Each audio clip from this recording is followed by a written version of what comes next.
So this class is being recorded. So whenever you guys want to go back, it will be on the Real Estate Empire Group YouTube page. In case you want to hear this again, okay? Okay.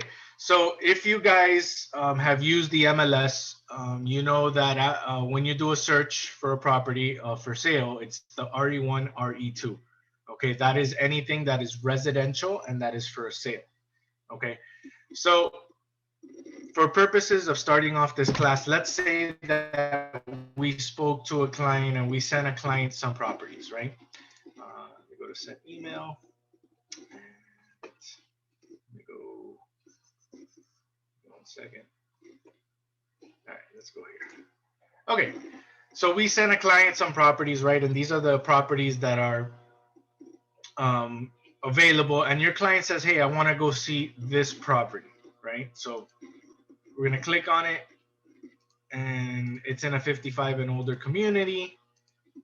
But we go see the property, and the client says that they love the property. Hey, this property, I love it. This is the one I want. Can we go ahead and put an offer on? Yes, absolutely. So in order to put an offer on this property or any other property that's a sale, we're going to actually go to the listing itself. So this listing right here. And in this listing, we're going to click right here where it says Form Simplicity. Okay. Um, so when I click that square that says FS, which is Form Simplicity, it's going to take me to this page. I'm sure most of you have seen this page before. It works also when it's a rental. But this is going to give you basically the information of the property that you're going to put an offer in. Okay, it will automatically translate some information from this listing to the contract that we're going to use. Okay, so this way it makes a few areas a little bit easier to deal with, but really it's just like the first 3 parts of the contract. So here we have the address of the property. That's perfectly fine. Then we're going to come down here to this third blue tab that says seller landlord information. Here we're going to put the name of the landlord or the seller of the property. Okay, how do we find that out? In the same listing, we're going to click next to the FS. There's a little world with the letter I in it. That is IMAP. You can either click here on IMAP or you can click here where it says folio number. Either one of those two is going to take you to IMAP. Okay, what I like to do is just right click and open it in a new tab. All right, and then it'll open up over here. Excuse me. And you'll notice here in this IMAP, it says current owner, and it's got Roberta Clark and Don Clark, right? So we have these 2 names here. All we need to do here is copy them, okay? Copy both names. Then we're gonna go back to Form Simplicity. And where it says seller landlord names, we're just gonna paste, okay? And if you wanna put the and here, that's okay. At least it'll separate the 2 people, okay? So all we gotta do is just put seller landlord's name. Don't worry about their address or anything like that. It's not needed, okay? After that, we're gonna come down a few more tabs to where it says buyer tenant information. Okay, don't worry about purchase price here, that we will put in the contract, okay? But here where it says buyer tenant information, we're going to put the name of the clients that are going to be on the contract. Okay, so one important thing when it comes to Form Simplicity is that every contract that is received or every contract that we use only has an allowable space for 2 tenants, 2 buyers, or 2 sellers to sign. Okay, but sometimes there's 3 people that could be a landlord, or 3 people that could be tenants, or 3 people that could be buyers. That's perfectly fine.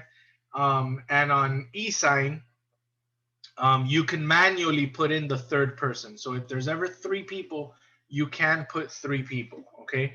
I do have a class of Form Simplicity where I show you exactly how to get all 3 to sign. And that you can see again in the YouTube channel where it'll be available for you guys to hear. Okay, so in this case, let's just put these 3, okay? And these are the buyers of the property. These are the buyers, the ones that are going to be under contract, okay? Once you're done putting the buyer's name and the seller's name, you're going to come down here. There's a green button that says save to a transaction. Okay. When you click on it, all you need to do is save the file name. How are you going to save the file of this particular transaction? You can save it under a name, right? Test sale contract. Okay. And this is the way the file is going to be named. Okay. Or if you want to save it under the address, all you need to do is click, copy this. All you need to do is click this square. And when you click the square, it'll automatically put the address of the property. Okay, so either the address of the property or you can name it whatever you want. In this case, we're going to name it test sale contract. You're going to place what type of property it is. It's a residential property, but it gives you residential, commercial, farm, vacant land, right? In this case, it's residential. And then what type of transaction? Is it a listing? Is it a purchase? Is it a listing and purchase? Is it a lease or a rental? In this case, it's a purchase, right? So we're going to click purchase. And then we're going to click this button here that says save to new transaction. Okay. Once you save to new transaction, it'll open up the actual file page where you're going to be able to include any forms and files. Okay. It'll give you a small picture of the listing of the property. It'll give you the address, residential. You can see it says residential, see it says purchase, listing price, the MLS, listing number. You can set the status here, right? If it's new, if it's active, if it's pending, if it's closed, if you know you're going to be under contract, you can change this to pending and it'll show pending status. That's just for you to have, you know, an idea of where you are in the status of this property, okay? Give me 1 second, let me allow.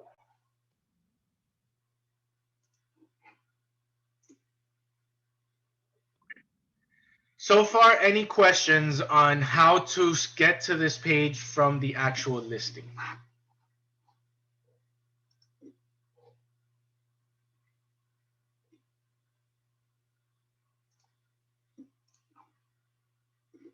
Okay, great. So we've gone from the listing to the page where we're going to input the seller's information and the buyer's information, right? And then we save the transaction. If you notice, the transaction is saved under what I saved it, which is test sale contract. From here on out, whenever I go into Form Simplicity in the home page, this file is going to show up in my home page. All right, so I know that this right here is the file that I saved for my clients. So anytime I want to go into this file, make any changes or add any documents, all I have to do is come to Form Simplicity, and in this homepage, just click on the address of the property, and it's going to bring me here to the file. Okay. Now, what I want to get is the as-is residential contract. Okay. Now, depending on the type of sale that you're going to do, there are various forms that are going to be needed. So, for instance, if this is a condo, you're going to need the as-is residential. You're going to need the condo association documentation. If it was built prior to 1978, you're going to need the lead-based paint disclosure. If you're buying this property with an FHA loan, you're going to need the FHA loan disclosure. If you want to do a appraisal contingency, there's going to be an appraisal contingency document. So there are various documents that need to go together with the offer. Okay, now I'm not going to show you all those documents today. That is for tomorrow's class. Today, I'm only going to show you the actual as is residential, and tomorrow I'll show you the other documents that need to go together with that contract. Okay, so how to find that contract is forms. You'll notice there's a section that says forms and another section that says files. Anything that is in Form Simplicity, any contract that is in Form Simplicity that has been approved by the Board of Association of Realtors and the Florida Bar of Lawyers is going to be under forms. Okay, those are all documents that are approved for us to fill out. Okay, we cannot change the contract, but we can fill in the blanks of the contract. Okay. Anything that's files are actually files that you upload from your own computer into this file. Okay, so if, for instance, you send a document to the other agent signed by your client, and the other agent sends you something back, and they say, hey, I need a signature from you on this page because you missed it, you can now download that page into your computer and you'll be able to upload that page here into this file. Okay, so that's the difference between forms and files. In this case, since this is an actual contract that we're going to be looking at, we're going to go to forms and we're going to try and find the package, or I'm sorry, we're going to find the form. So we're going to click here where it says add blank form. On search forms, the system will automatically search any word that you put here. Whoops, sorry. So because we're going to be working with the as is residential sale for contract, we're going to put as is here. Okay. And then it's going to search it. Oh, where'd it go? Sorry. Search forms. Okay, you press as is and you press enter. And then it's going to search it for you, okay? So here's the first document that we're going to need, right? The as is residential contract for sales and purchase. So you can click this box and click add to transaction. And now the document will show up here under your forms page, okay? So let's start filling it out. We're going to click here on the actual name of the document. And there you go. Here's the as is residential sales for contract. I'm sorry, residential contract for sale and purchase, right? You notice the company has changed their logo. So all the documents now have a new logo on it. You're going to see these 4 signs up here. Okay, this is to literally print the document that you are doing at the moment. This one is to save any progress that you have on the document or to save it all together when you're complete. This I here just basically allows you to see what fields you can edit. Okay, so if you notice the document has a lot of blue lines, those are the fields that we can edit. But if you're used to this contract already and you're used to knowing where it is you need to fill things out, if you press this I, it'll take away all the blues, right? And it'll just look like a regular contract. But if you want to know, just go ahead and press the I again and the blues will come out to where we need to fill out. And then the X is obviously to close the form, right? You don't want to close the form until after you've saved it. Okay, you want to make sure you save the form before you close, because if you don't, it will ask you, do you want to save anything, right? Well, I hadn't written anything, but if you close it without saving, it will say, are you sure you want to close without saving? And you'll have to save, but I recommend you all press that save button first. Get used to pressing save and then close. Okay. All right. So here's the contract. You've noticed that the name of the owner has already been filled in for you because we placed it on that other website or that other page of Form Simplicity. And the buyer's names have been placed here for you, right? You'll notice the property description, the address where it's located, and even the tax ID of the property has been automatically included, right? So perfect. We have a little bit of information that we needed to write in the first 2-3 parts of the contract. All right. Now we go forward. So let's explain to you what the first page says. Okay. The parties, the seller, so-and-so, and so-and-so, who is the buyer, agree that the seller shall sell and the buyer shall buy the following described real estate property and personal property pursuant to the terms and conditions of this as-is residential contract for sale and purchase, and any writers and addendas going forward, right? So the property description, this is the address of the property that we are looking to buy, and it's located in Broward and with this tax ID, and this is the legal description of that property. Okay, so all this property together with all existing improvements and fixtures, including built-in appliances, built-in furnishings, and attached wall-to-wall carpeting and flooring, unless specifically excluded in paragraph 1E or other items in this contract. This is 1E right here. And if you notice, 1E says the following items are excluded from the purchase. If there is something that your client, as the buyer, does not want in the purchase of the property, you can place it on this line right here. So a great example would be there's a client who wants to buy a new property and is selling their property, and they just recently bought their kitchen appliances, right? And they say, hey, I just bought these kitchen appliances 2 months ago. I love them. They're brand new. They cost me $3,000. I want to take my own appliances. Therefore, I don't want the appliances that are in this property. That's perfect. Right here, you can put the following items are excluded: refrigerator, stove, microwave, right? Because your client doesn't need it, so we don't want it. And we could put it there. Or the other agent, once you send them this contract, may know that their client, the seller, is not willing to give up the chandelier that is in the living room that just hangs from the ceiling and is just an amazing sight, right? They may say, listen, we don't want to sell that chandelier. So they're going to come back and they're going to edit this and say chandelier and living room not included. To which where now your client will have to initial that change, right? So anything can be written here that is not going to be included in the purchase, okay?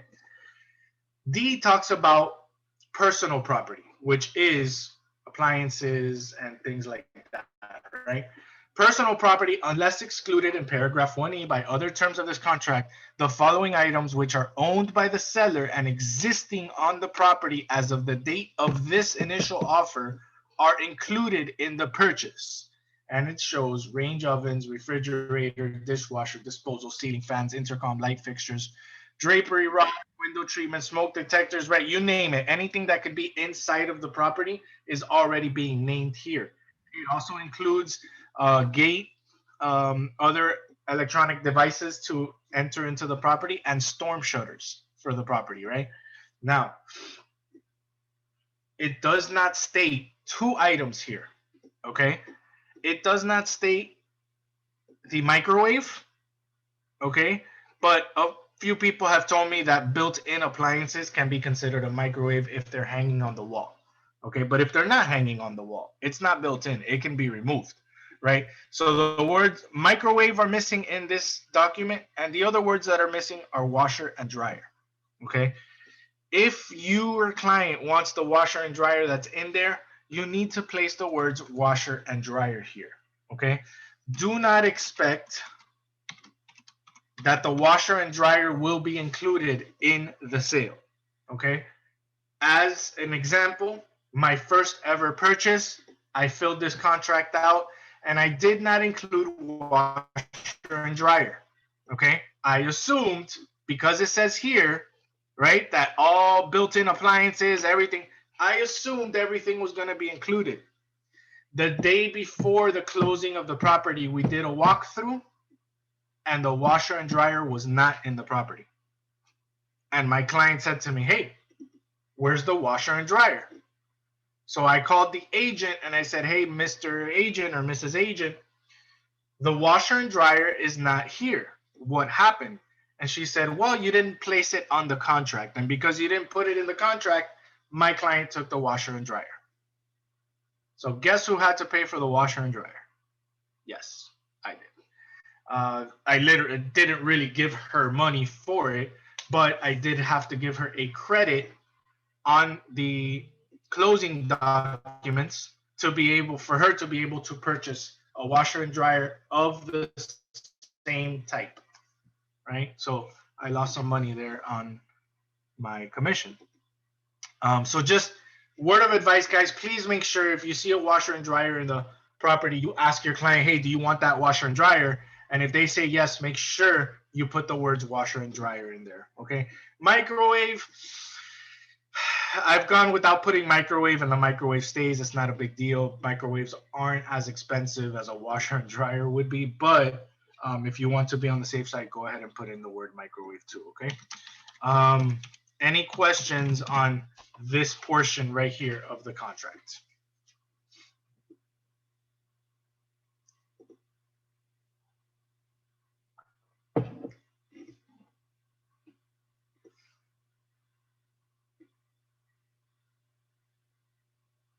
Okay, great. So number 2 talks about the purchase price. Here's where we're going to put the amount of the offer, right?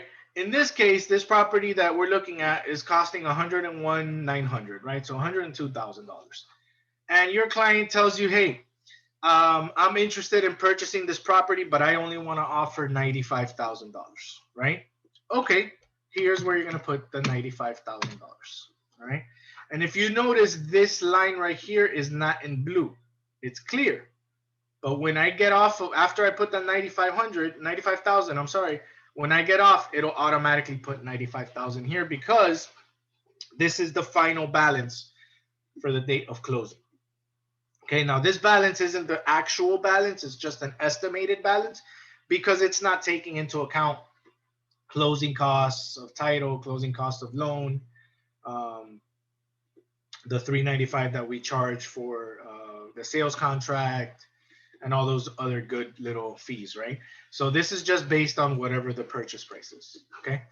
Then number 2A talks about the initial deposit, which is called the escrow amount, okay? A lot of people want to know what's a good amount for escrow. What I've been told is that anything over 2% is a good escrow amount, okay? But technically, you can place whatever amount you want in this line.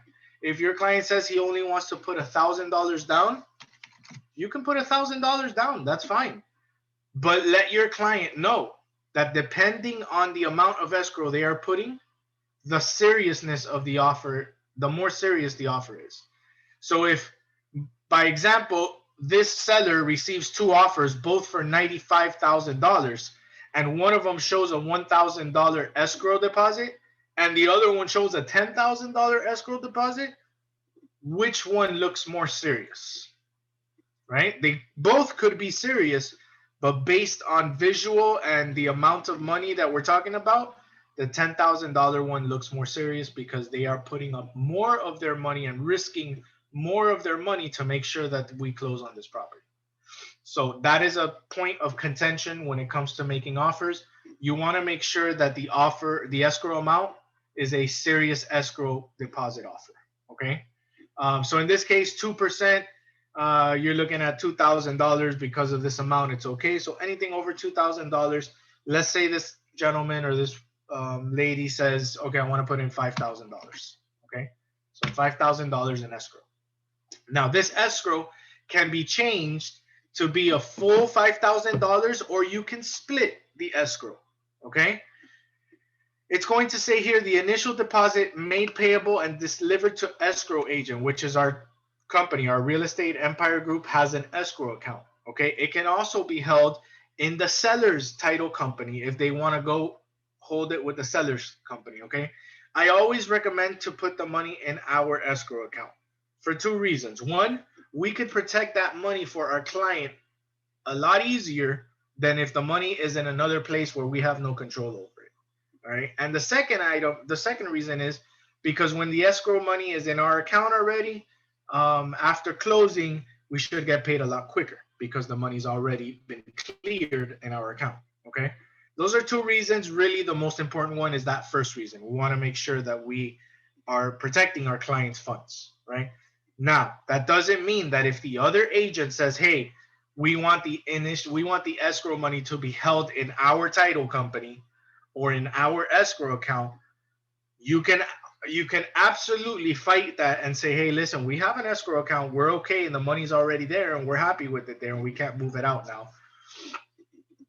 But if they insist, hey, if the money's not in our escrow account, and we're not going to go ahead and sign this offer if the money's not in an escrow account, it's just really a tactic to get that money in their escrow account.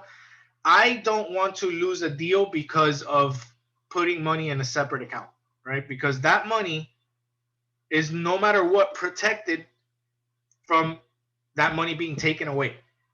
Okay, under the laws of escrow, that money cannot be used unless it's for the purchase of this property.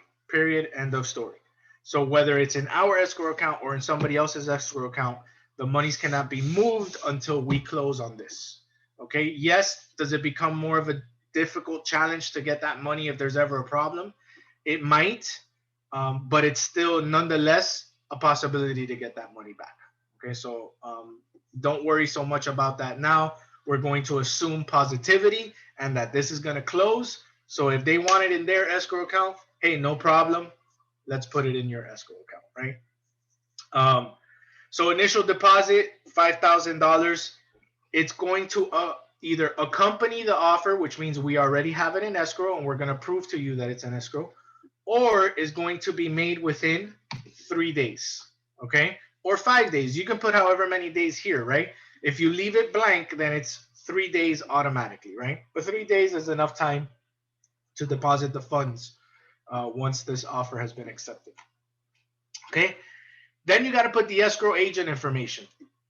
If it's with us, go ahead and put our Real Estate Empire Group. You're going to put the address, Northwest 25th Street.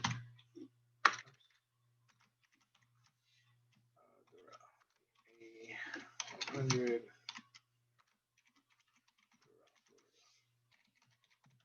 Okay. The phone number is 305-592-1588. Email is always Linda's email, okay? Linda@reegroup.com. And then the fax number, if you want to put it, is 305-592-8989. Okay. I sometimes put it, I sometimes don't. Really, fax machines aren't used anymore as often, so that's okay if you don't want to put it.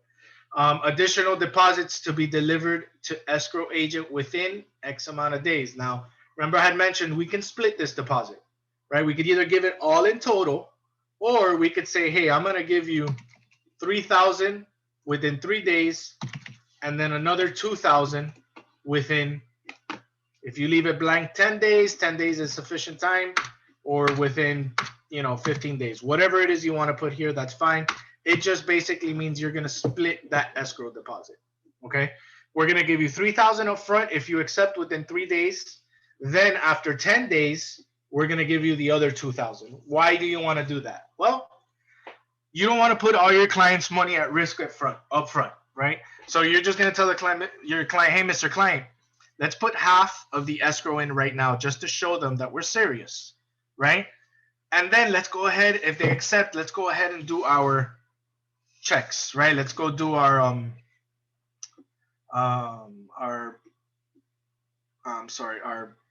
inspection, right? The inspection, usually you get 7 to 10 days to do the inspection. So let's go ahead and get started on that inspection if they accept right away, so that we can get the exception inspection report, and we can decide before we have to put these $2,000 if we want to continue with the property or not, right? So it kind of helps them in that situation, so they don't have to put all the money up front.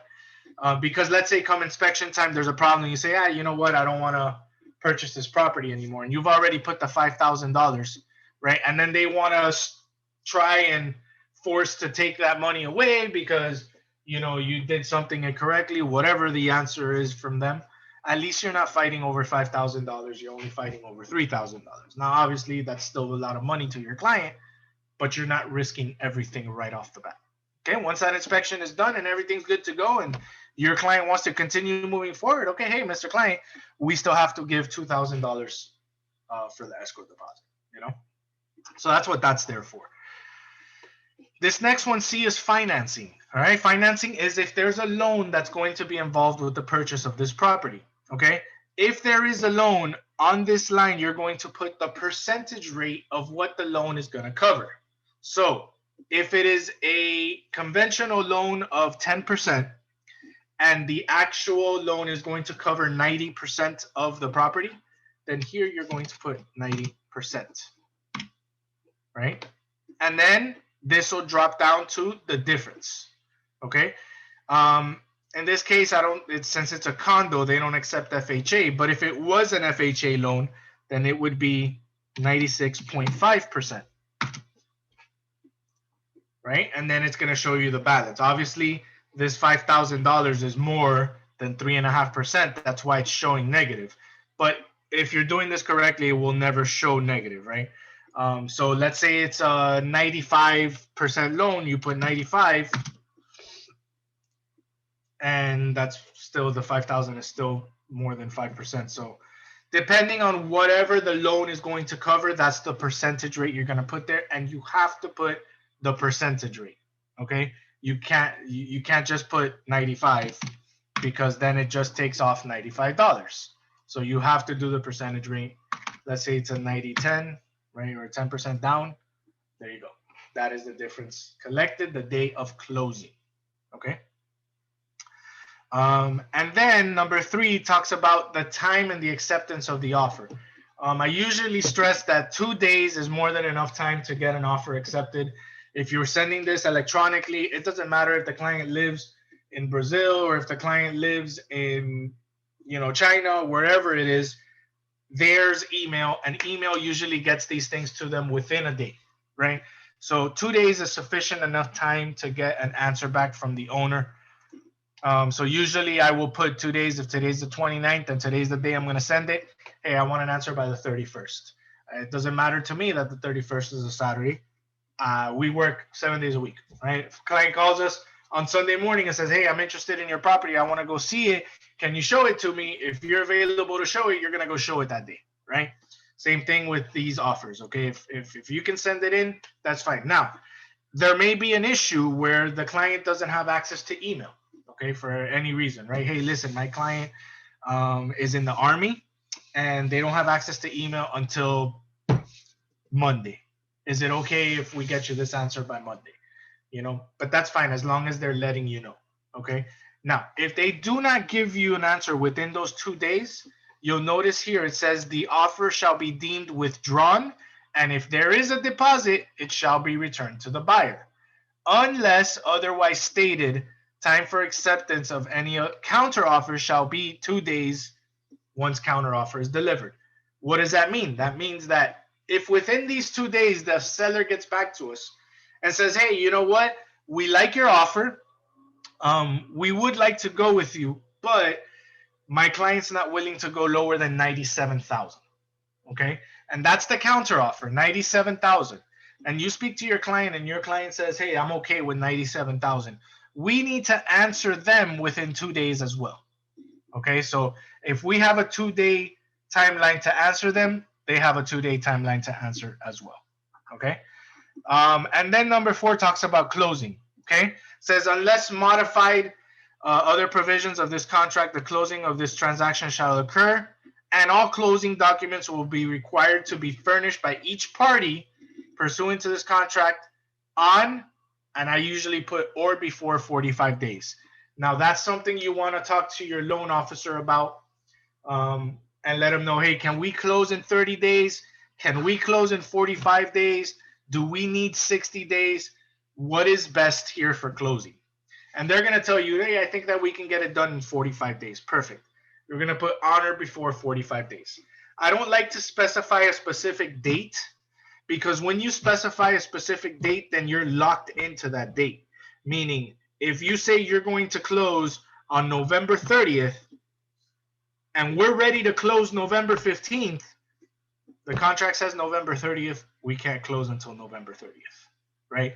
But if we put the words on or before a date, then we can close before that specific date, okay? If you're getting close to a closing date, say we have here honor before 45 days, and it is day 35 or day 37, and the lender is telling you, hey, I don't think we're going to make the cutoff date. I think we're going to need an extension. Please be sure to send an extension prior to this date coming due, okay? Because if not, we are out of contract, and then the seller can go after the deposit, okay? There are extension addendums that are given whenever something needs to be extended. I will go over that tomorrow in the addendums contract day 2 class, but just giving you a heads up on that. All right, and that is the first page of the contract. Right? How long did that take us? That took us about 45 minutes to go over just the first page. The class is going to go a lot faster from here, but this page is very important because it talks about what's included in the purchase, the price that we're offering, the escrow deposit, if there's financing involved, when we want to close, so on and so forth. Do you guys have any questions on this first page?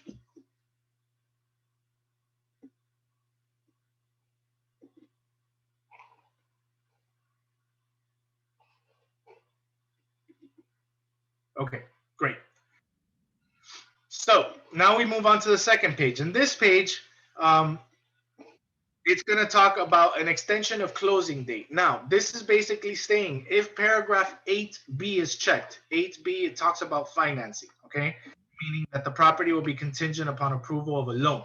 If it is checked, okay, and closing funds from the buyer's lender are not available on the date of closing, okay, then closing date shall be extended for such period necessary to satisfy the CFPB requirements, such as such period shall not exceed 10 days. What does that mean? The contract already gives a 10-day automatic extension, okay, if the loan is not ready by the date that we are supposed to close. Okay, we can do an extension for that closing date, and that extends not only the time frame we're needing, but it also gives them an additional 10 days to extend to close. Okay, a lot of people don't know that, don't see it here in this contract, but it says it right here, first page.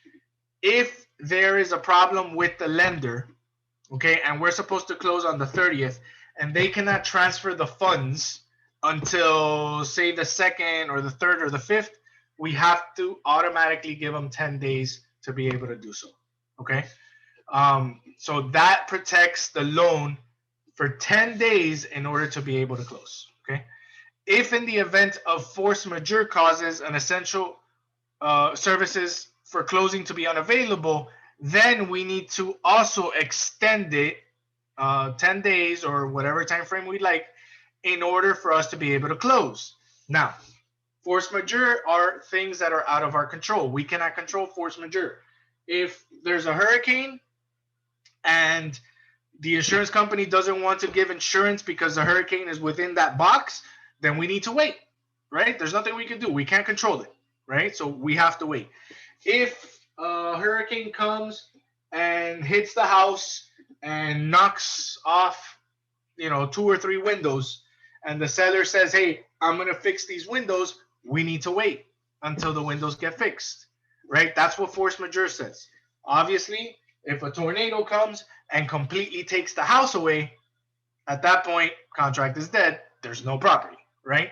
But if it's minor issues that are caused by force majeure, then we have to wait.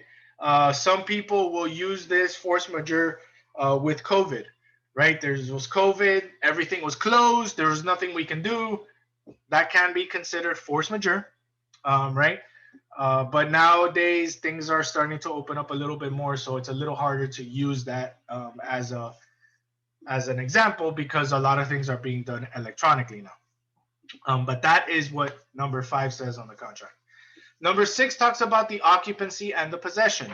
Okay, says unless box 6B, which is here, is checked, the seller at closing needs to deliver the occupancy and the possession of the property free of tenants, free of occupants, and any future tenancies. Meaning, the day of closing, that property needs to be vacant. Nobody can be living in that property. Okay, and also all personal items and trash from that property must be out of the property, and all keys and garage door openers or any other access devices must be given to the buyer. Okay, so the buyer, the day of closing, is going to have all the keys, is going to have all the access to the property. That property is going to be clear. It's going to be clean. There's not going to be any furniture in it. There's not going to be anybody living in that property. Okay, if the occupancy is to be delivered before closing, then the buyer assumes all the risk of loss of property from the date of occupancy. Meaning, there's another document here called the pre-closing occupancy addendum, which allows the buyer to live in the property prior to closing on the property. If that addendum is sent and accepted, then that means the day that the buyer takes ownership of that property, even though they haven't closed, from that day moving forward, they are liable for any property damages that happen. Okay, they cannot say afterwards, hey, I lived here, but I haven't closed on the property and this window broke and you need to fix it. No, you were living in the property. You now take full responsibility for it and maintenance as of that day. Okay. and the day they move in, they would have accepted the property in its current condition. Okay, so that is what number 6 is saying. Okay, 6b is talking about if there's somebody living in the property already. You may be buying a property for an investor that has a tenant in the property already. That being said, if so, you must check this box here, because the owner needs to know there's already a tenant living there, and you must adhere to the contract that they currently have. Okay, so if anybody's going to be living in this property after the date of closing, this box must be checked. Okay, if nobody's going to be living in that property after closing, other than obviously the buyer of the property, then that box does not need to be checked. Okay. Number 7 talks about assignability. Who is under the contract? Okay. There are times where a buyer may be buying a property for investment purposes and does not want to buy it under his name, but wants to open up an investment company, right? And put the property of the house in an investment company. Only the company isn't open yet, right? But he has a property that he really likes and he wants to start a contract on it. So he does this contract under his name, right? But he checks off right here where it says may assign but not be released from liability under the contract. That means that during the time frame of this contract, if he opens up the business, he can change the title with title company. He can change the name of this contract, instead of them being personal, into the name of the business. That's if you check this one off. Okay. May not assign this contract. It means they are going to stay with the house or the property under their specific name. Okay. May assign and there be released from any liability under this contract is not used very often, but it can be used if say it's a developer, right? And instead of buying a property, they are buying multiple lots of land. And they buy all these lots of land, and during the time of contract, they have another investor that they know that say, hey man, I really wanted a plot there. Will you sell me a piece of land? And the developer says, yeah, sure, man, I'll sell you the piece of land. Here you go. This is how much I'll sell it for. At that point, if this is checked off, then he can sell that piece of land while under contract, and the new contract be sent under the name of the prospective buyer, the other buyer, right? That one's not used very common. These two may be used. The one you normally use is this, the one that says may not assign a contract, okay? Then here we talk about financing, okay? If the purchase of the property will be paid in cash, you're going to click here where it says buyer will pay cash, okay? If they pick here, there is no financing contingency, which means even if later during the contract, day 12 or 13, they realize they don't have enough cash and they want to get a loan, it doesn't matter. They are no longer under a financing contingency, and they cannot say, hey, I didn't get the loan, so I can't buy the property and I need my money back. No. If they're paying cash and you accept this financing clause, there's no financing contingency to buyer's obligation to close. Okay, which means if they need a loan and they get approved, great. If they don't get approved, doesn't matter. You said it was cash. Okay. If it's a loan, you're going to select this one, which is B. And it says this contract is contingent upon the buyer obtaining approval of what type of loan. You're going to select what type of loan it is here. Conventional, FHA, VA, or other. Other would be a private loan, a private lender. Okay, so if you know that your client is going with a private lender, you're going to click other and you're going to put private lender here. Okay. If not, if it's a conventional loan, it's here. Okay. And the loan is going to be approved, or we're going to have an approval of it within 30 days. This is your loan contingency time frame.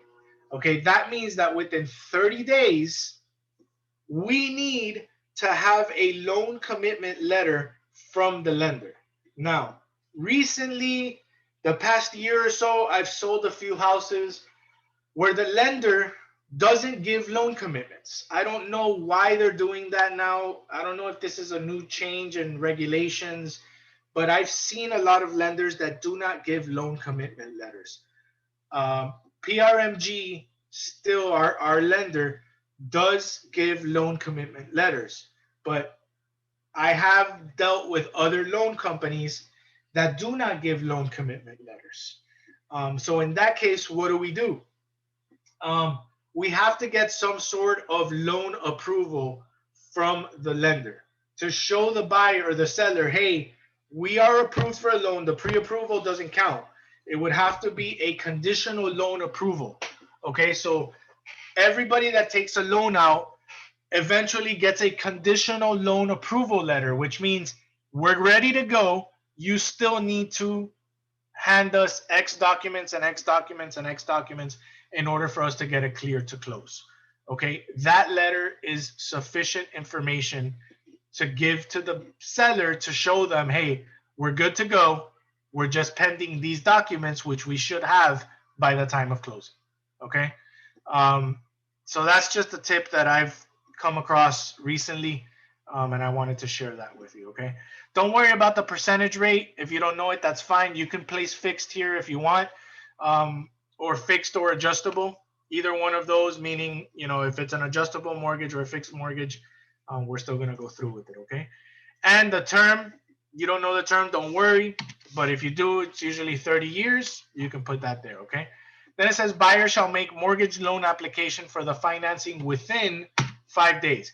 What does that mean? That means if we get accepted for this contract, we as the buyer agree that we will hand this contract over and let our lenders know that we are purchasing a property, that we are under contract, and they need to start their process. Okay? So that is what that says right there. If we give them if we do the mortgage loan application, you know, after the pre-approval, within 20 days of getting this contract, and we're supposed to close in 45 days, we're not going to have enough time to close. Okay, so we're going to say within 5 days, usually within the first week, we're going to give our loan company the information that we're under contract and they can get started on working the loan. Okay.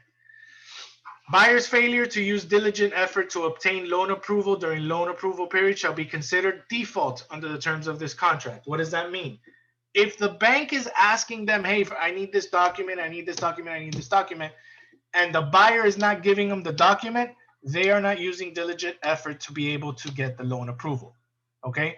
This is a loan contingency. This basically states that if they are not approved within 30 days, they can say, hey, I didn't get an approval on the loan, so I'm not going to purchase the property and I want my money back. Okay? But they will not get their money back unless it is shown that they used diligent effort to obtain it. Okay? If the bank says, hey, we never received this, we never received this, we never received this, obviously we know we're not using, they never used diligent effort, and therefore they are in default of the contract. Okay? Buyer shall keep seller and broker fully informed about the status of the mortgage loan application. What does that mean? If we have the buyer and we put in a loan application, we need to keep telling the seller what's going on. Hey, Mr. Seller, we've already put in the application and we're pending approval. Hey, Mr. Seller, we got a conditional loan approval. This is what we still need. Hey, Mr. Seller, I'm sending you the conditional loan approval letter, or I'm sending you the commitment letter, so you see that we're ready to go.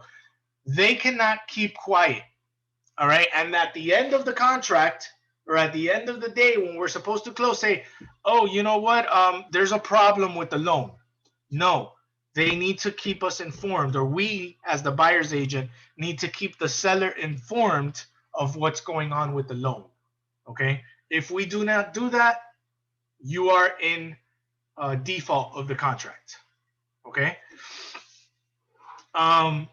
If they do not receive the loan approval, okay, that if we don't get a loan commitment letter at that point, they waive the loan commitment contingency clause.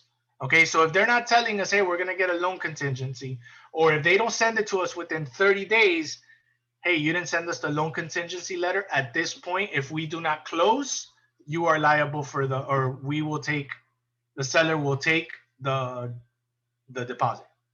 Okay. If you know there's a problem as a buyer, you need to let the seller know, and you need to do extensions in order to resolve these problems.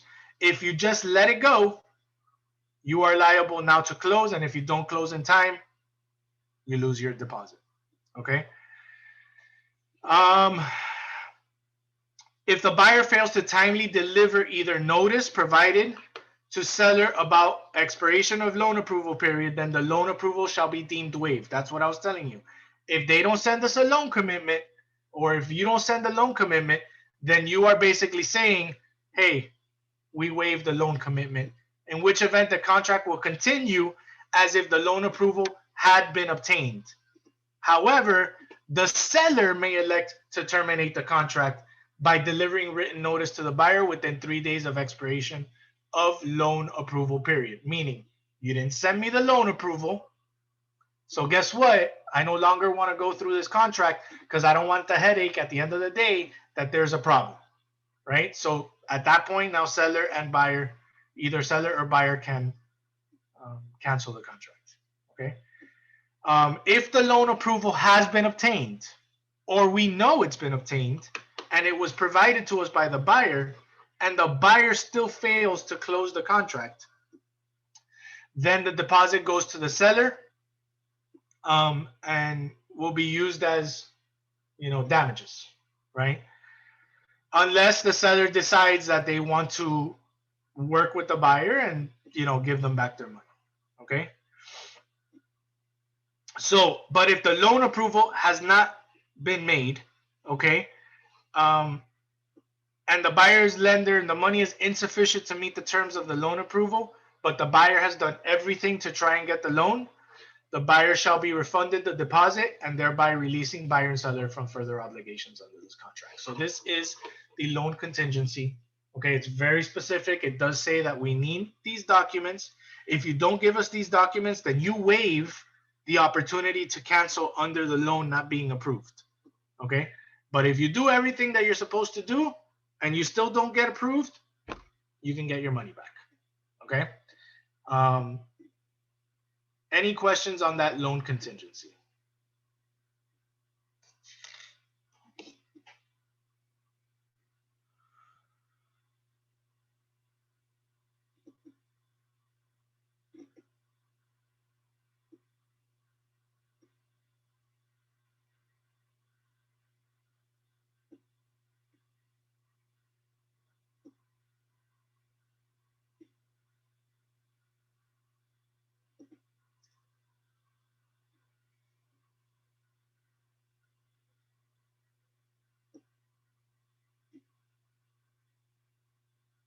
Okay, give me one quick second, guys. I just got a message that I need to answer. It's gonna take me a minute. Give me 1 second, okay?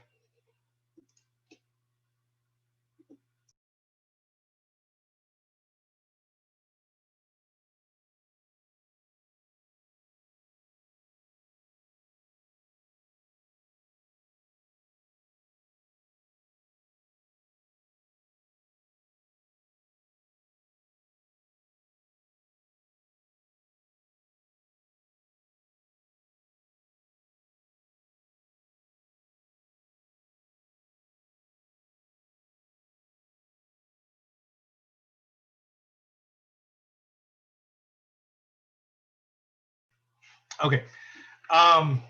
Number 9 now talks about closing costs and closing fees. Okay, technically, this isn't the fees, the actual amount of money that is put here, but it is letting everybody know, hey, this is what can be paid by the seller, and this is what can be paid by the buyer, depending on who decides to get title, and what happens with the lending.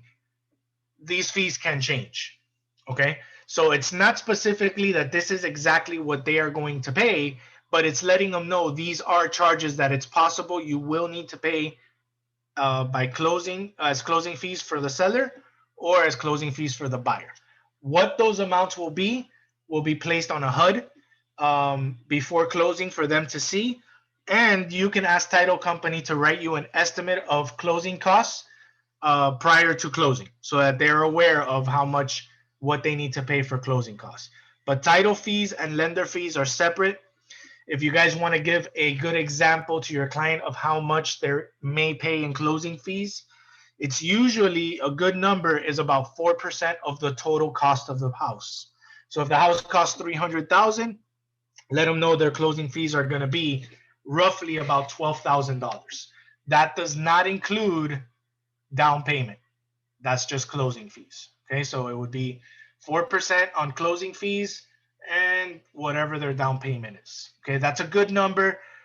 As long as I've done real estate, that 4% has never been higher than what they actually pay. They usually pay less than 4%. So 4% to me has been a very good number to tell my clients, where there's no surprise at the end of the day saying, hey, you only told me I had to pay this much and it's this much more, right? So that's been a good number for me to tell them, and it's always been below that amount. Okay. Title evidence and insurance, you can leave that blank. It says in at least 15 days prior to closing, the title insurance commitment issued by a licensed title insurance with legible copies will be at closing, including an owner's policy of title insurance, shall be obtained and delivered to the buyer. Basically, that means once we have this contract, we have to have title.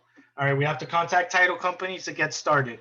And 15 days prior to closing, we need to make sure we have everything ready for title in order to close on this loan or close on this deal.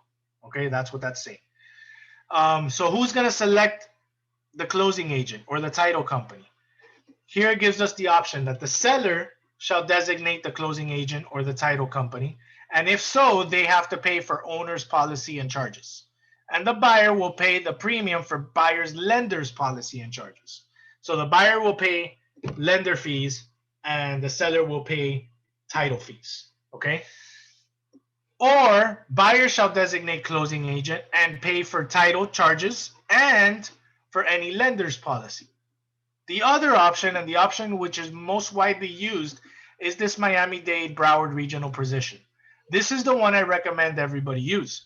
It says seller will help, and they will furnish her a copy of the prior owner's policy with title insurance, and pay fees for a continuation or update of such title evidence, which is acceptable to buyer's title insurance underwriter for reissue of coverage. Meaning, the buyer and seller are going to pay title combined. It's not going to be all on the buyer, or it's not going to be all on the seller. So the Miami-Dade Broward provision allows a little bit of a discount to the buyer because we're going to be updating the previous title insurance if we can. Okay.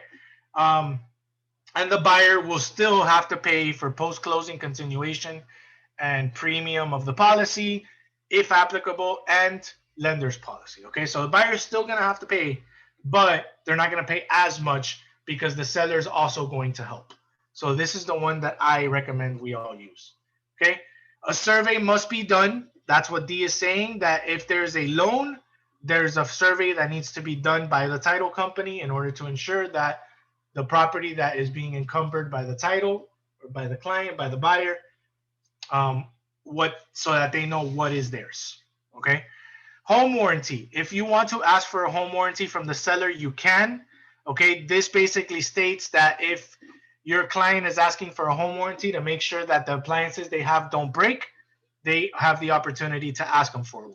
If you don't want to ask them for one, you could just put NA and don't worry about it.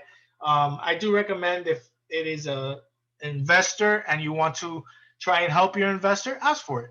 They don't cost much, about $300 a year for a year warranty on all the appliances, right? So you can put here seller, you can find a warranty of their choosing.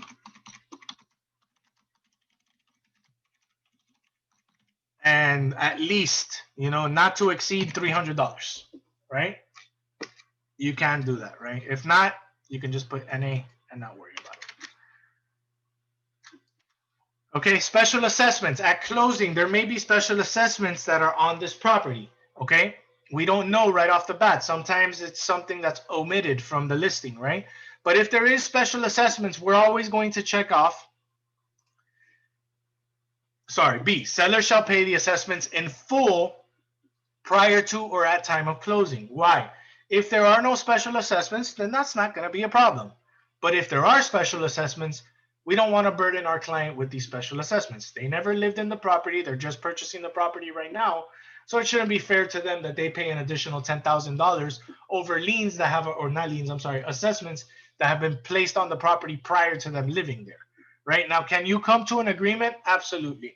The seller may say, hey, listen, we like your offer and we want to accept your offer, but we cannot pay for all the assessments.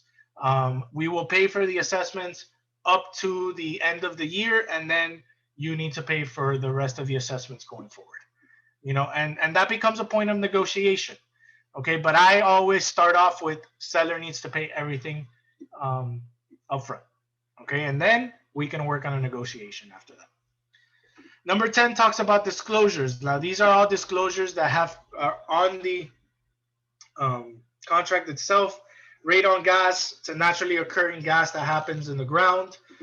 They need to be aware that that could be a possibility. Your buyer's permits disclosure, if there's any permits that are on this property and they don't know about, it needs to be closed. The seller needs to help in closing these. Mold, if there's any mold, this could risk damage to the property. If the buyer's concerned about it, the buyer needs to pay for appropriate professional to come in and do an inspection on that. Flood elevation certificate, we need to know if the property is sitting in a flood zone. If so, we need flood insurance. Energy brochure, buyer acknowledges receipt of energy brochure. We can get that brochure and send it to them as well. Lead-based paint, if the property is built prior to 1978, we need to include a lead-based paint disclosure. If there's a homeowner association or a condo association, we need to send them a homeowner or condo association disclosure. Property taxes disclosure, the buyer shall not rely on seller's current property taxes. They need to make their own, which title company will do, verify the property taxes on this property, okay? Foreign investment in real estate property taxes.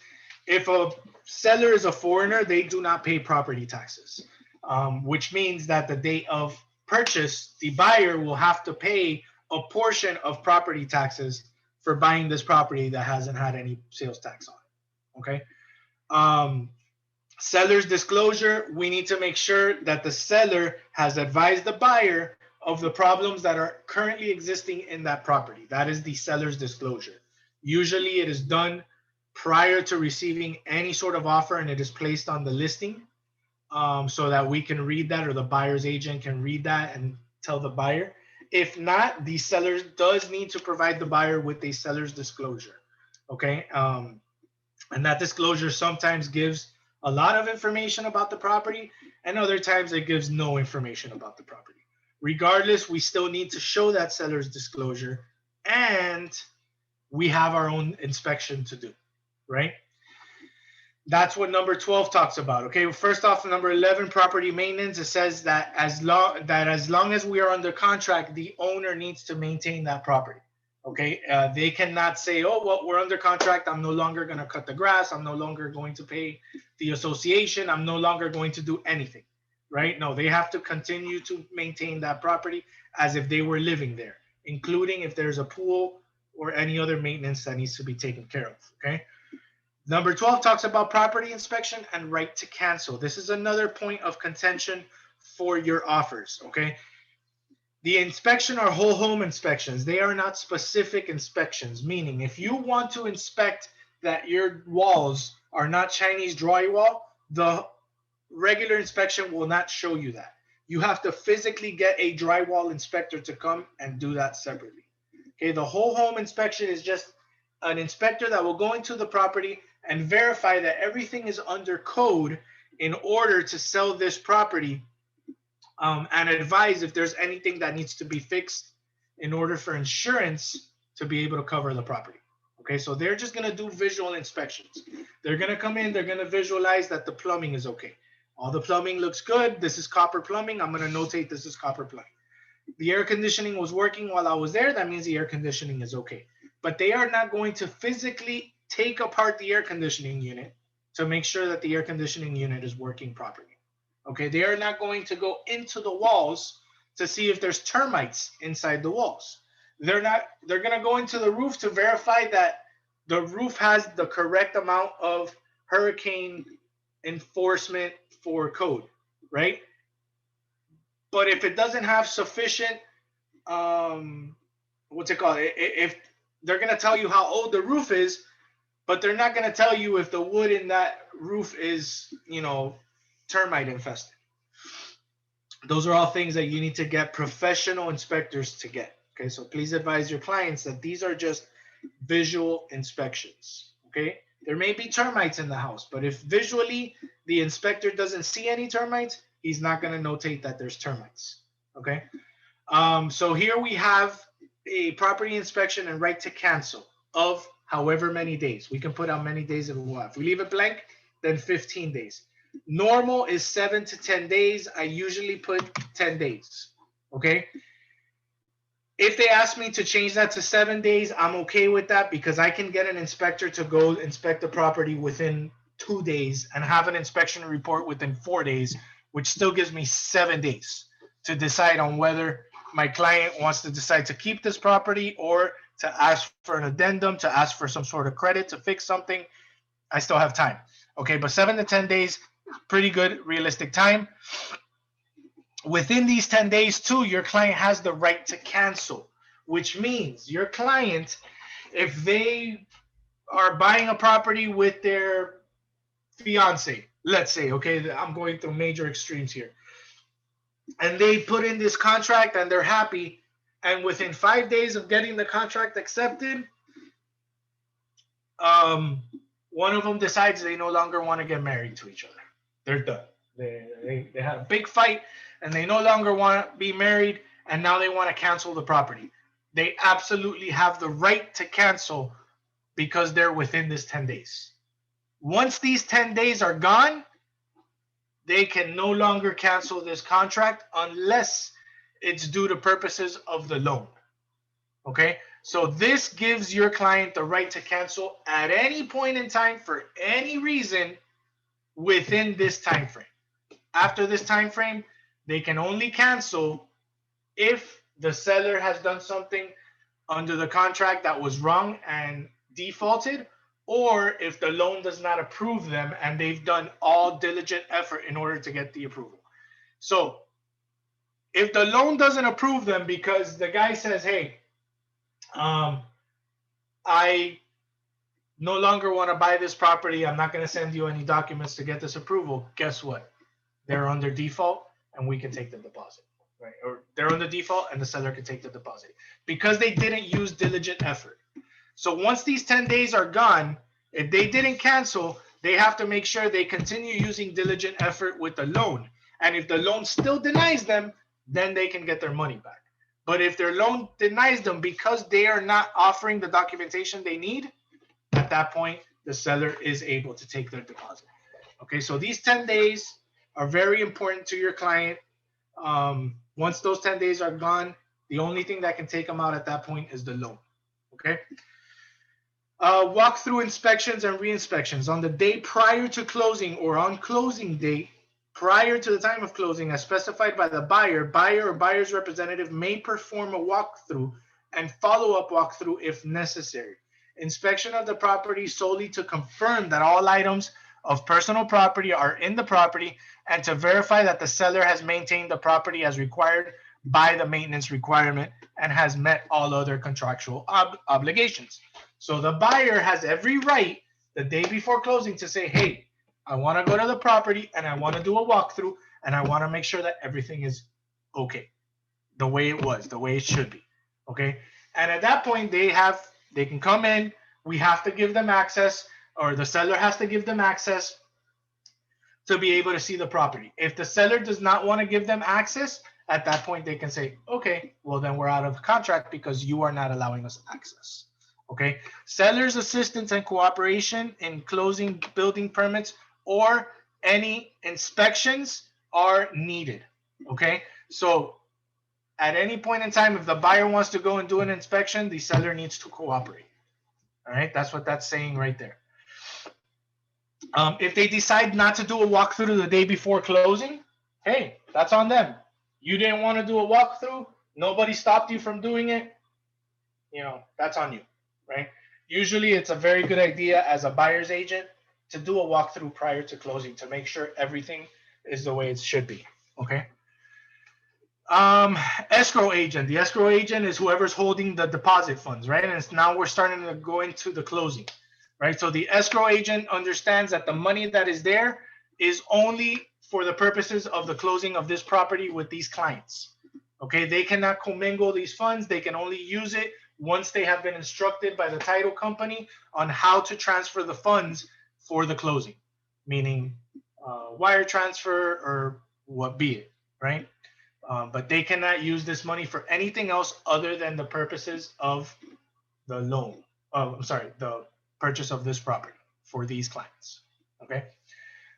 Professional advice, broker liability. Broker advises the buyer and the seller to verify property conditions, square footage, all other facts represented in this contract, and to consult appropriate professionals for legal, tax, environmental, or any other advice concerning matters of the property. Guys, our buyers can now come to us and say, hey, are the taxes of this property going to go up? Are the taxes of this property going to go down? We are not tax professionals. We do not know that information. Therefore, they cannot take our advice as legal advice. If they want to know for sure, they should talk to an accountant. What is this purchase of the property going to do to my finances? Talk to an accountant, right? What type of insurance do I need for this property? Is this going to affect my loan? Talk to the loan officer or talk to an insurance professional, okay? What we are specifically doing is making sure that we get this property under contract and we understand this contract legally to be able to perform the purchase of this property. That is our job, and that is what advice our broker is giving us. But the buyer needs to verify everything else that we are not specifically licensed for. Okay. Hey, are these walls Chinese wall? I don't know. Hey, does this look like there's termites? I don't know. This could be termites or it could be dirt, right? I don't know what it is. You need to consult a professional in order to find out. Okay, that's what that's saying right there.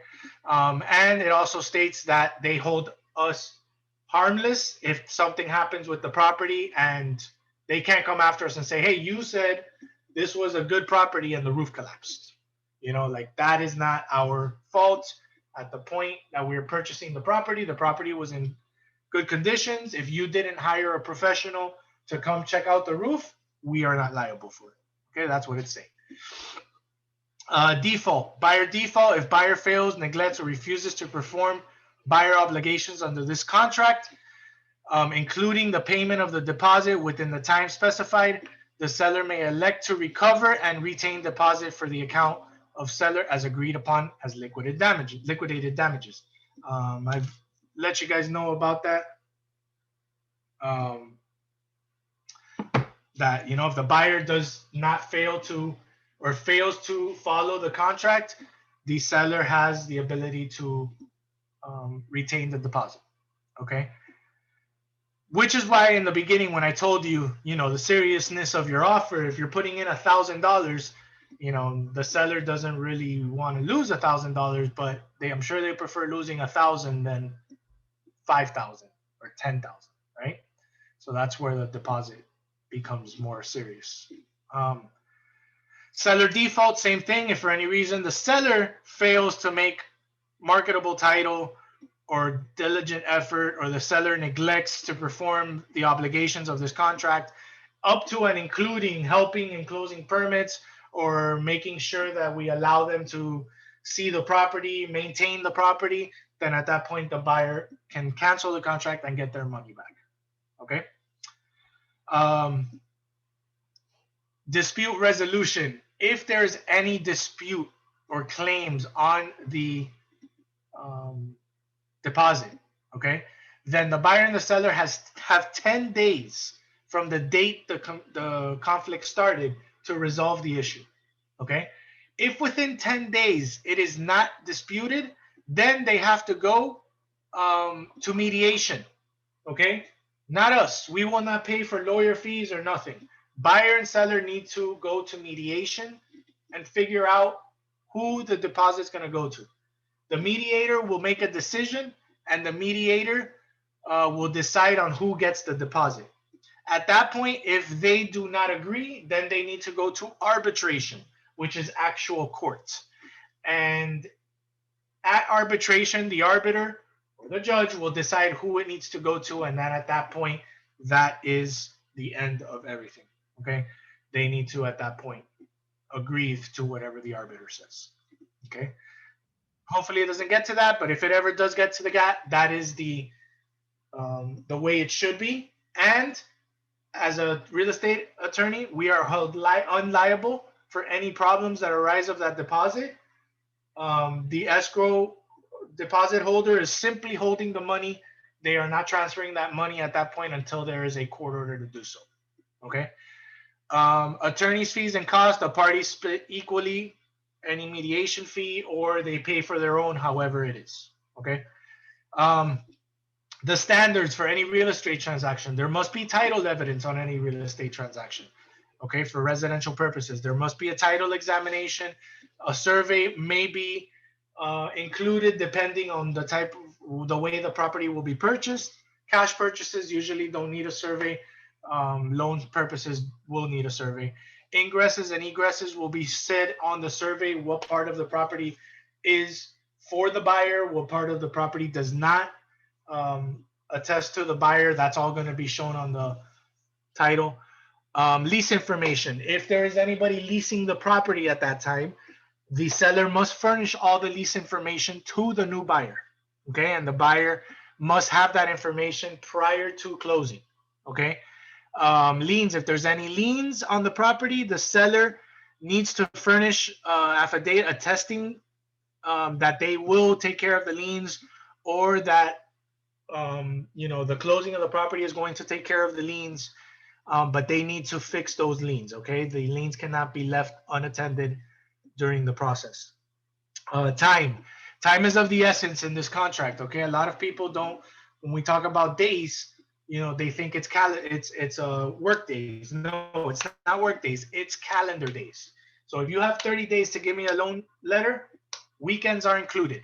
Okay, holidays are included. The only time that you can extend to the following day is if the last day of any time frame falls on a weekend or a holiday. Meaning, we are set to close November 11th, right? But November 11th is Veterans Day. So that being said, we can't close November 11th because it's a holiday. So we need to close November 12th, right? Excuse me. But we need to close November 15th, right? November 11th was a holiday. That doesn't mean anything. We can still close November 15th, okay? So if there's a holiday or a weekend that falls in between the dates, it's okay. They still count. If it's the last day of something we need, we can push it to the next day, okay? Conveyance: the seller makes to make sure that the title is clear of all problems and of all clouds, and transfer the property clean to the new buyer, okay? Closing location documents: everybody needs to know where their closing is going to take place.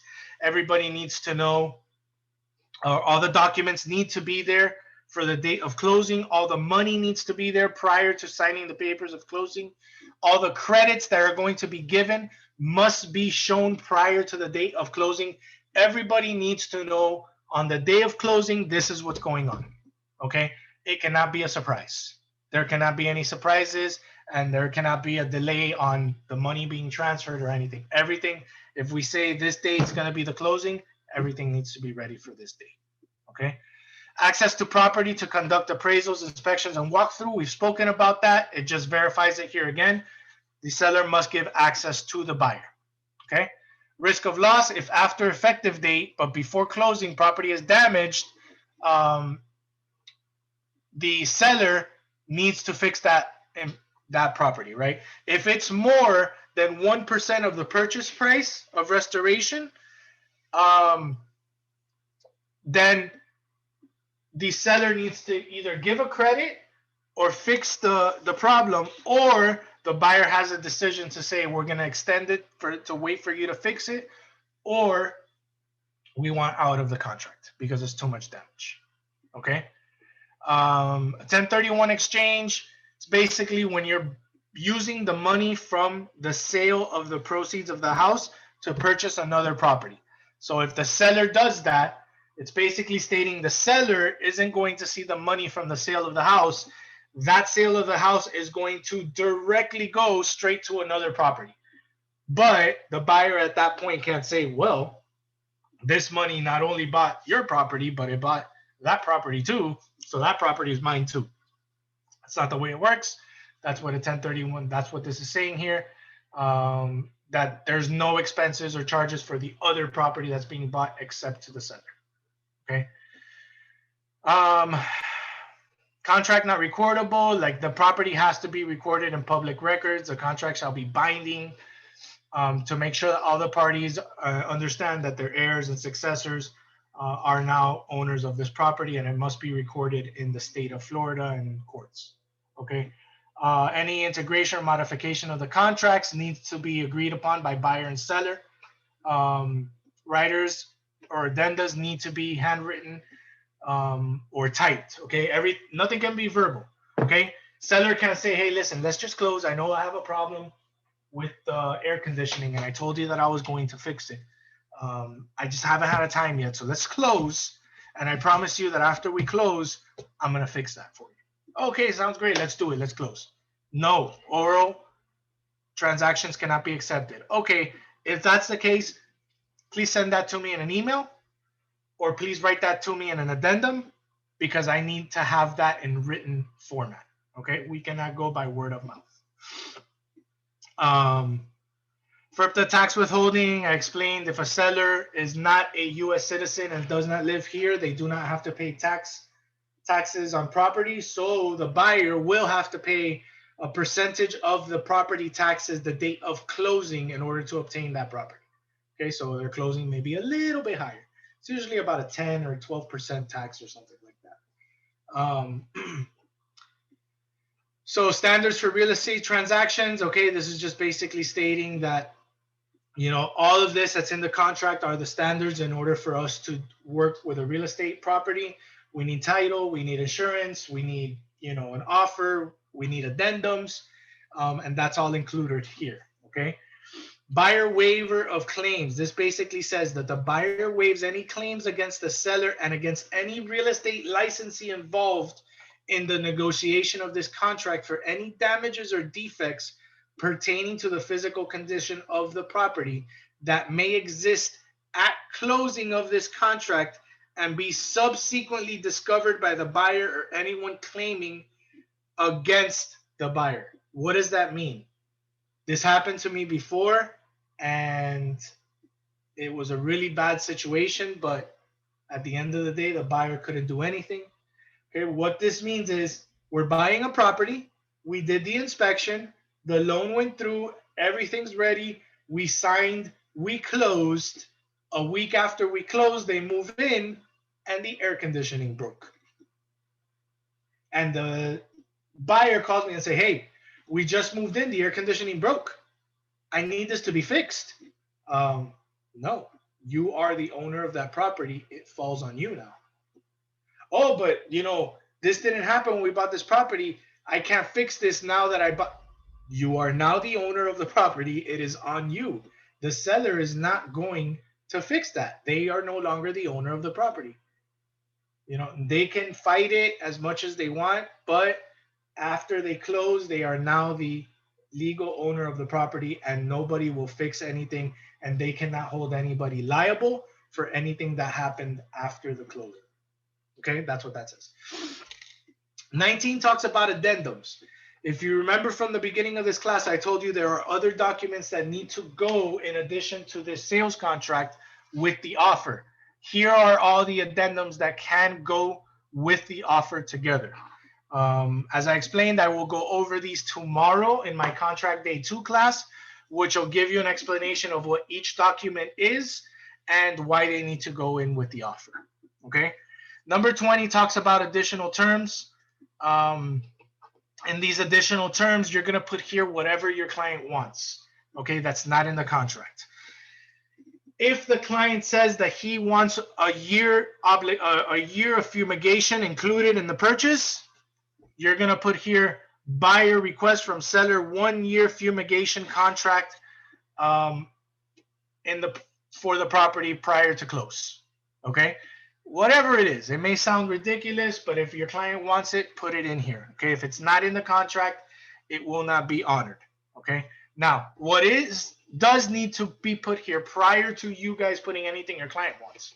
Up here, there's an area that says insert clause. If you put down the drop down, you're going to see one that says processing fee. Real Estate Empire charges a $3.95 processing fee for any purchase of a property. If you put processing fee here and you press insert clause, it'll automatically insert that clause. Real Estate Empire will collect $3.95 handling and processing fee from buyers at closing. It is important that this clause is placed on any sales contract. Any. Even if it's a contract that you did not do, but Lennar did, or another developer did, you need to include an addendum for the buyer to sign saying that they understand that Real Estate Empire will collect $3.95. Okay? If you do not include this clause, or if you do not include an addendum stating Real Estate Empire will collect $3.95 from the buyer, Real Estate Empire Group will take that $3.95 away from your commission. No ifs, ands, or buts. No I don't knows, no nothing. It is stated in the contract that you sign when you first get hired with this company. It is stated in almost all the classes we do concerning contracts. It is stated in, well, right here, right? Please, it is given to you here in the clauses. It is automatically placed here. You just have to press processing fee and insert clause. Okay, that will save you $395 from your commission. Okay, if you don't put it, it will be taken out of your commission. So very important. I cannot stress this enough. Please make sure that that is in your contracts. If you do it intentionally, if you do not put it on there intentionally, then you are aware that will be taken out of your commission and you are okay with that. But please don't go to the office later and say, oh my God, I never knew, or I forgot, or, you know, the client doesn't want to pay that.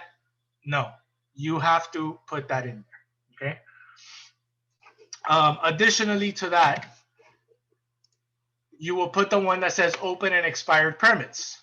Now, this is specifically written by our attorney, and it basically states that the seller needs to close any and all open and expired permits and shall be further obligated to resolve any issues revealed by any lien search. So if there's a lien search and there's a problem, the seller needs to resolve it immediately prior to closing, okay? If the seller refuses to resolve any and all lien searches, the buyer at that point can cancel the contract and receive an immediate refund of any and all deposits paid. Okay, so that will give you your client the opportunity to get their money back if the seller decides they don't want to pay for anything. No, there are no processing fees for rentals, only for purchases. Okay. So this is there to protect your buyer, to make sure that there are any liens or there are any assessments, or not assessments, I'm sorry, any liens or any expired permits. The buyer or the seller has to help in the transaction or close and pay for all of those. Okay. You may have a client that says that they're looking for closing costs. Okay, you can create your own clauses. I go over that in my Form Simplicity class on how to create your own clauses. I have created my own closing cost. If you notice here where it says personal clause, I have one here that says closing costs. So if I click on that and insert clause, it automatically puts buyer request seller to contribute, and I can put whatever amount here, $5,000, right, towards closing costs. So I already have a clause that I created in case my client is interested in wanting closing costs from the seller, right? And you're going to also type in whatever you want. If you know that you're going to go with our title company, which is Coral Gables Title and Escrow, we do have a clause here that says title company. And if you click on that and you press insert clause, it'll say title closing company will be Coral Gables Title and Escrow. It'll give their address, it'll give their phone number, and it'll give the email addresses to the people that are involved in the title. Okay, so it gives all the information of title there. So those are all, these three clauses, not including the closing clause. But these three clauses are, you know, very important. The first one, you absolutely need to put in any sales contract, period. Okay. The second one, you should put it in any sales contract. Okay. When are you not going to put this? You are not going to put this on a sales contract if it is a short sale or if it is a foreclosure, because short sales and foreclosures are really approved by the banks, and the banks are not going to pay for expired permits. The banks are not going to pay for any liens. It is not their problem, right? So you don't put that when it's a, you can, but they're just going to cross it out and say, nope, right? But I mean, it's worth a shot. But if it's a regular sale from owner to seller, I'm sorry, from seller to buyer, owner to new prospective buyer, then you can put this in, okay? And if you're going to use our title company, you can go ahead and put that there. Your client, as the buyer, has the ability to choose whatever title company they want. We can recommend our title company to them, and I usually do because our title company is very good. But if they want to choose their own, they absolutely have the right to choose whatever title company they want. Okay. Once you're done with that, that's the end of the contract. You at this point then save this contract and you set it up for e-signature to send to your client, where your client's going to have to initial every single page where it says buyer initials, and will have to sign here where it says buyer. Okay. And that is how you fill out a sales contract and what the sales contract entails. Again, I strongly recommend you guys print out a sales contract and read it whenever you have a chance. I know it's a lot, but the more you read and understand it, the more you're going to know why it is you're filling out what you're filling out. And the more you'll be able to explain to your client. Okay. Remember, most of our clients, if they've never purchased before, this could be their first home purchase, and they're going to be timid. They're going to be very weary of signing things. So you want to make sure that you give them all the information possible so that they feel comfortable with you signing a sales contract. Okay. That is contract day one. Okay. Tomorrow I will go over these addendums that need to be included with the contract whenever you send an offer. So I do recommend you guys come join me. It's tomorrow at 10 a.m. I, Albert Tambaco, will be giving this class again.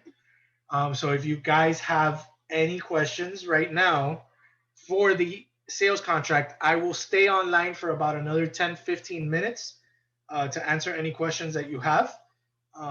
But if not, thank you very much for joining the class today. I hope you learned a lot. And I hope that I was able to answer some questions maybe you did not know. And again, tomorrow I will do contract day 2 and go over the additional forms that need to go with this contract. Okay. Thank you all very much for joining me today. And I hope you have a great weekend and a happy Halloween, and stay safe out there.